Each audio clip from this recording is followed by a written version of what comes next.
থাকো, আনন্দে থাকো। আর ভালো থাকা আনন্দে থাকা যায় কিভাবে জানো?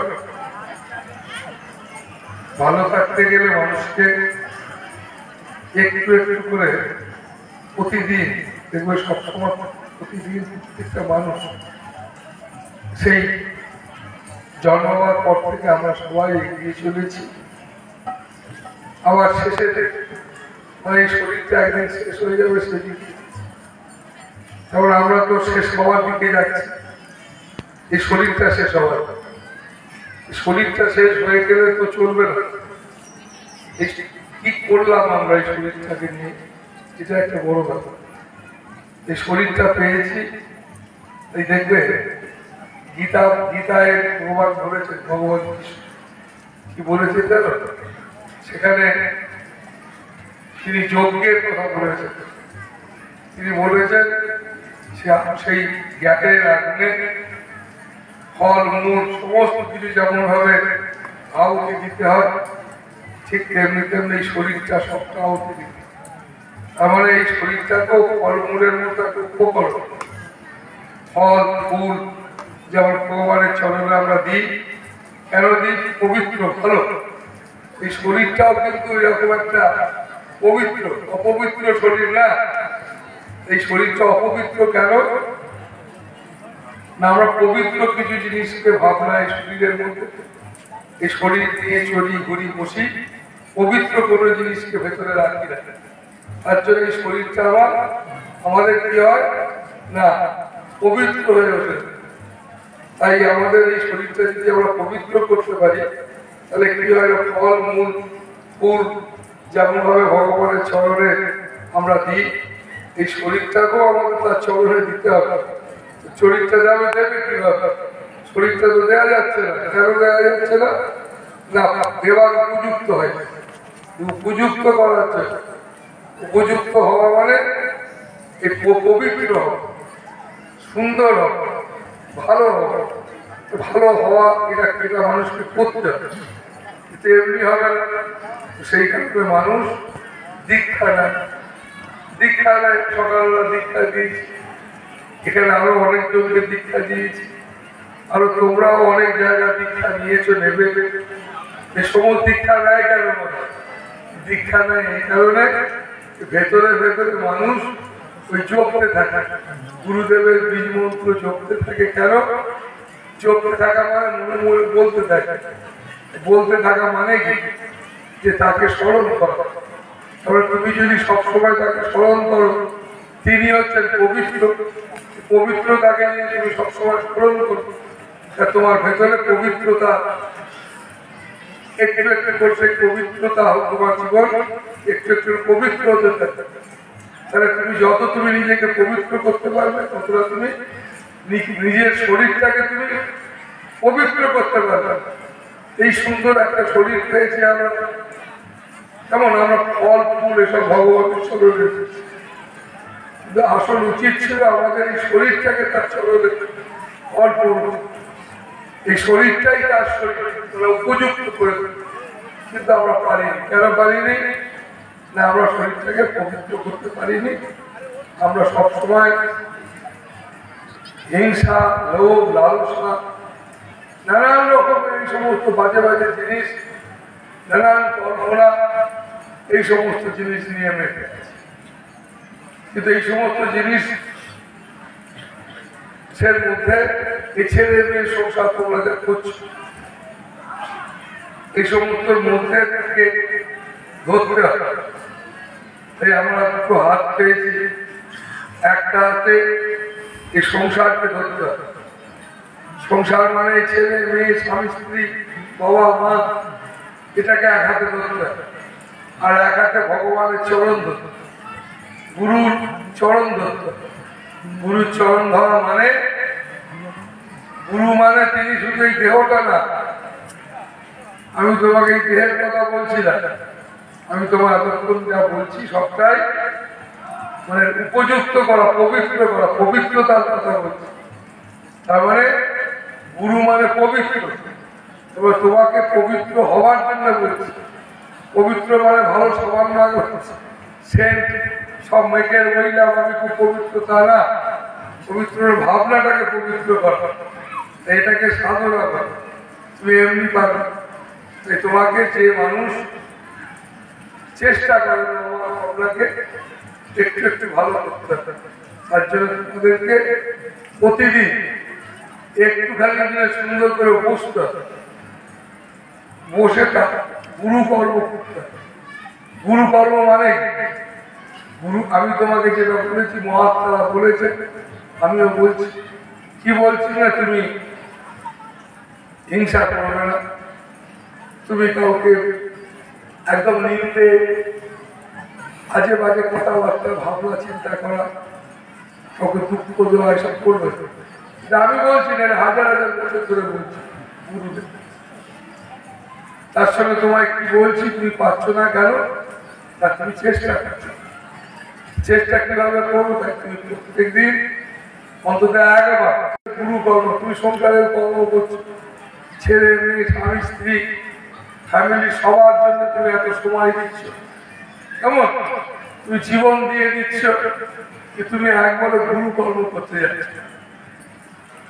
গুরু কর্ম করবে না, এদিকে তুমি বলছো আমি গুরুদেব ভালো না, তুমি ভালো থাকবে কি করে?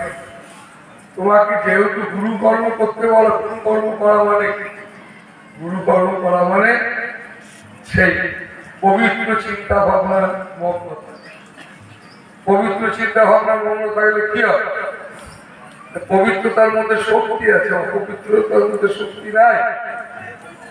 শক্তি তো পবিত্রতা। তুমি যদি একটুখানি পবিত্র চিন্তা করো, ভাবনা করো, দেখবে যে কোনো ছেলে, যে কোনো মানুষ, তুমি কোনো আশ্রমে যাও, তুমি কোনো মন্দিরে গিয়ে হাজির হও, সকালবেলা উপোস করে যাও, দেখবে সারাদিন সেখানে নাম কীর্তন বা পুজো পাঠ হচ্ছে, সেখানে তুমি অংশগ্রহণ করলে তোমার মনটা ভালো থাকবে, ভালো লাগবে। সেই কারণে তুমি যদি প্রতিদিন একটু করে ভালো চিন্তা করো, তোমার মনটা তো ভালো, মনে কত শক্তি পাবে তো। সেই কারণে প্রত্যেক তোমার সময় মতো, তুমি সময় মতো চিন্তা ভাবনা করে একটা সময় ঠিক করবে, যে সময়তে তুমি নিজে কিছু সময় দেবে। সেই সময়টা দেওয়া মানে কি করবে না, গুরুদেবের যে বীজ মন্ত্র, সেই বীজ মন্ত্রটাকে বসে বসে জপ সুন্দর করে বসে জপ করবে। মানে ওই বীজ মন্ত্রটা মনে মনে বলবে, আর নিজের মনটাকে একাগ্র করার চেষ্টা করবে। উচ্চারণ করবে না, একদম একাগ্র করার চেষ্টা করবে। কেন একাগ্র করার চেষ্টা করবে? তুমি বড় চঞ্চল, তুমি বড় অস্থির, তুমি ভীষণ অধৈর্য। তুমি ছেলে পুলে মানুষ করতে গেলেও তুমি ছেলে যদি একটু চঞ্চল হয়েছে, একবার বাবা মা নাতি ঠাকুমা দাদুমা সবাই অস্থির চিন্তায় আছে। ছেলে পুলে হবে না চঞ্চল, তুমি চঞ্চল, তুমি ব্যস্ত হয়ে পড়বে, তুমি অস্থির হয়ে গেছে। এই সমস্ত জিনিস থেকে দাদু থেকে নাতি পর্যন্ত সবার দরকার সুন্দর করে বসে একাগ্র হওয়ার চেষ্টা করো। যেভাবে বললাম ঠিক সেইভাবে তুমি নিজেকে প্রত্যেক দিন চেষ্টা করো। প্রতিদিন এটা যে গুরু কর্মা প্রার্থনা করো যে প্রভু, আমি এই সমস্ত যা কিছু মানত করছি, এ করছি, সে করছি, যাই কিছু করছি, আমার ছেলের জন্য করি, মেয়ের জন্য করি, স্বামীর জন্য, বইয়ের জন্য, যার জন্যই করি না গেল, এই যাদের জন্য করছি এরা আমার কেউ না।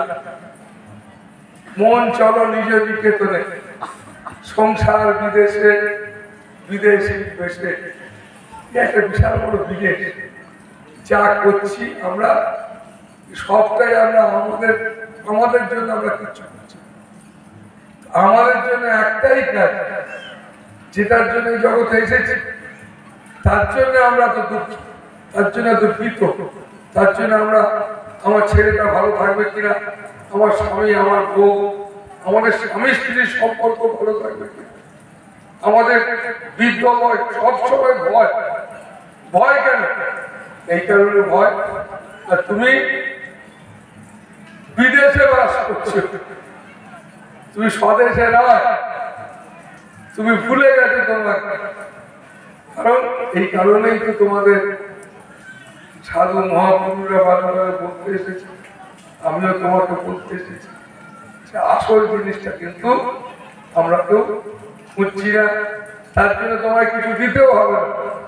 তাই তোমরা চলে ফিরে ঘুরে বেরিয়ে এই দেখো দিব্য সংঘ কেন্দ্র একটু একটু করে গড়ে উঠেছে।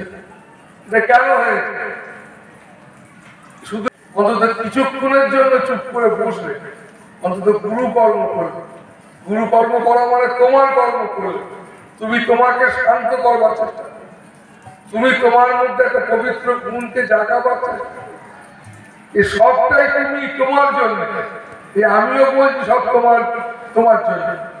সেই কারণে বাবা তোমাদের ব্যক্তিগত জীবনে সত্যি কথা বলতে দেখি, এ বাচ্চা থেকে হোক বৃদ্ধ হোক সবার জন্য এই যে একটা আমার যে তোমাদের যেমন ভাবে চলতে বলছি, এটাকে বলে ভালো সংস্কার। এই ভালো সংস্কারটা তোমাদের মধ্যে অর্জন করতে হবে, এটাকে চেষ্টা করতে হবে। তার সাথে সাথে ছেলে মেয়েদের মধ্যে দিতে হবে। তুমি তোমার ছেলে মেয়েদের মধ্যে চাইলেই তুমি ফোন দিচ্ছ, দেনা করে ফোন কিনে দিচ্ছ, তুমি দেনা করে তাকে মোটরসাইকেল মুক্তাই কিনে দিচ্ছ, কেমন? কিন্তু কেননা উৎপাদ করছে এরকম করছে, কিন্তু ভালো সংস্কার করছে। তুমিও ভালো সংস্কার অর্জন করনি। তুমি আজকে ঠাকুরকে ধরেছ, কালকে ঠাকুরকে ধরেছ, পরশুদিন তুমি অমুক গুরুদেব ধরেছিলে, তারপরের দিন আর এক গুরুদেবকে ধরে ফেলেছ। এইভাবে তুমি করতে করতে কি করেছো না, তুমি তোমার ব্যক্তিগত সংসার জীবনে তুমি একদম তোমার ছোট মেয়ে ভালো তো ছেলে ভালো না, তোমার অমুক ভাই ভালো তো সেই ভাই ভালো না, এই করে তোমরা নিজেদের ব্যক্তিগত জীবনে মানে তোমার যে বিভিন্ন ঠাকুর ধরেছ, বিভিন্ন গুরু ধরেছ, এটার জন্য তুমি ভাববে যে তুমি মানসিক রোগী। তুমি তোমার ঠাকুর ধরা শুধু না, তোমার ফ্যামিলি, তোমার ব্যক্তি জীবন, তুমি তোমার ব্যক্তি জীবনেও তুমি এই ভাবে একটা শুধু দ্বন্দ্ব ফেলে রেখেছো। এ তোমার তুমি একটা মানসিক রোগ, তোমার এরা একটা রোগ মানুষের মধ্যে ছুটে পড়েছে। এর কোনো ওষুধ না, এর একমাত্র ওষুধ হচ্ছে খুব চেষ্টা করো, ভালো সঙ্গ করো, সৎসঙ্গ করো, কেমন? আর গুরুর দেওয়া বীজ মন্ত্র জপতে থাকো আর প্রার্থনা করতে থাকো, প্রভু এই সংসারে যা কিছু সবই তো আমার যখন নয়, কিন্তু আমার বলা তো বাদ দিতে পারছি না। আমার যদি নয় বলতে তো পারছি না, আমার নয়, এ তো বলে ফেলেছি আমার, কি করে তো মোহ, চরম থেকে চরমতর মোহ। কোনো গ্যারেন্টি নেই তুমি আগামী 10 বছরের মধ্যে থাকবে কি, আগামী 3 দিন থাকবে কিনা বেঁচে, এর কোনো গ্যারেন্টি নেই। যে তুমি কত অহংকার, আমরা কত অহংকারী, নিজেদেরকে কত সুন্দরী ভাবছি, খুশির ভাবছি, এই নিয়ে কত ঝগড়া অশান্তি করছি। এই সমস্ত জিনিস এমন, তাই চেষ্টা করো, চলে তোমাকে পরিশ্রম করেই খেতে হবে। সেই যেভাবে তোমরা পরিশ্রম করে অর্থ উপার্জন করে তোমাদের সংসার চালাচ্ছ, তোমাকে এইভাবেই করতে হবে। কিন্তু এই ভাব থেকে আরো উন্নত করতে গেলে তোমার ব্যক্তিগত জীবনে একটা ভীষণ মানসিক শক্তি, মানসিক শক্তি মানে তুমি যেটা পেয়েছো সেটাকে তুমি নিজেকে ধন্য মনে করো। সেটা আমি যেটা পেয়েছি, যা খাবারই পাই আর কাপড়ই পাই, যা পেয়েছি এটাতে আমি ধন্য। যে মুহূর্তে তুমি তোমাকে ধন্য মনে করবে, তুমি দেখবে তার পরের স্টেপ, এর পরেরটা তিনি পাঠিয়ে দিয়েছে। তুমি যদি শুকনো রুটি খেয়ে ধন্য মনে করো আর লড়ে চলো, পরিশ্রম করে চলো, মানসিক শক্তি রাখে, তুমি নিশ্চিত দেখবে তার পরের স্টেজে তিনি তোমার জন্য একবারে ঘি দেওয়া রুটি পাঠিয়ে দিয়েছে, তার ব্যবস্থা করে দিয়েছে, তার রাস্তা হয়ে গেছে। কিন্তু তুমি পাচ্ছ না কেন? না তুমি শুরুতেই তুমি ফেল করে দিয়েছ। তোমার জীবনে, তোমার ছেলে মেয়েদের জীবনে, তোমার ব্যক্তি জীবনে তোমার ধারণা, তোমার ভাবনাকে পরিবর্তন করে তাকে একটু একটু করে ছাড়ো। নিজে তুমি এতখানি বোঝা বলছো, তুমি বলছো ঠাকুর আমি তোমায় ভালোবাসি, ঠাকুরকে বোঝাও ছাড়তে পারছো না, কাউকে ছাড়তে পারছো না। কেন ছাড়তে পারছো না? না তুমি ছোট থেকে যে বোঝা দিচ্ছ, বোঝা বই চলেছো কোনোদিন ছাড়বার চেষ্টা করার চেষ্টাই, যেহেতু বোঝা ছাড়বার চেষ্টা করোনি, কি করে তুমি পারবে? এই বোঝাকে ছাড়বার চেষ্টা করতে হবে। এটা হচ্ছে ছোট থেকে বোঝা যখন বাপিয়েছ ছোট থেকে, তো বোঝাকে ত্যাগ করো, ছাড়বারও চেষ্টা তো ছোট থেকেই করতে হবে, কিন্তু করো শুধু তুমি বোঝা দাঁড়িয়ে। তাই বাবা মায়েরা এই বোঝা যাতে নামাতে পারি তার জন্য প্রভুর কাছে প্রার্থনা করো, প্রভু তুমি সেই প্রভু, তুমি গুরু, তুমি শিব, তুমি রাম, তুমি শুধু একটা ব্যক্তি বা একটা রূপ তা না, তুমি সকল রূপে সমস্ত কিছুতে তুমি। কি করে বুঝবো? না যতক্ষণ না পর্যন্ত নিজেকে একটুখানির জন্য সেই নিরাসক্ত করতে পারবো। নিরাসক্ত করা মানে তাকে ভালোবাসা। যতক্ষণ না আমি বলতে পারবো তোমাকে ভালোবাসি, তুমি আমার সব, তোমার সংসার, যতক্ষণ না অন্তর থেকে না বলতে পারবো, অন্তর থেকে বলা, মুখ থেকে, অন্তর থেকে আমরা যতক্ষণ না বলতে পারবো সবটাই তোমার, ততক্ষণ পর্যন্ত কিন্তু যতটুকু পারবো ততটুকুই আমরা সেই আনন্দ পাবো, ততটুকুই তার আলো পাবো, ততটুকুই তার সঙ্গে মিশতে পারবো। তাই বাবা মায়েরা এই সংসারের মধ্যে থেকে, দুদিন আগে আমি তোমাদের কথা বলবো। তো গোপাল ঠাকুর আছে কারণ আমার আশ্রমের পাশে, আশ্রমের গোপাল। তো তার মা তাকে বলেছে আশ্রম থেকে ভাত গাড়ি দুপুরবেলার ভোগ প্রতিদিন যায়, সেই ভোগটা নিয়েই আছে, ভোগটা ছেলে নিয়ে গেছে, নিয়ে যাওয়ার পরে আশ্রম থেকে তো একটা মিষ্টি দিয়েছে, রান্না হয় সেটা দিয়েছে গোপাল। তো বাচ্চা নিয়ে যেতে গিয়েছে, খাওয়াটা তুলে দেখেছে মিষ্টি আছে, দেখে মিষ্টিটা খেয়ে নিয়ে এবার দিয়ে আছে। তার মা এবার কাঁদতে বসেছে, কি দেখুন আমার, আমি কি করবো, মিষ্টিটা খেয়ে নিবে, দেখ যে খেয়েছে সে হচ্ছে পাকড়া গোপাল। কেন তুই থেকে ভাবছিস? তারপরে সে যদি বুঝতে পারত যে মা একটা ভগবান গোপালকে পুজো দেবে, তার মাহাত্ম, তার বিশালত্ব এত বড়, মধুরত্ব এত বড়, আর এটা বুঝতে পারলে করতো না।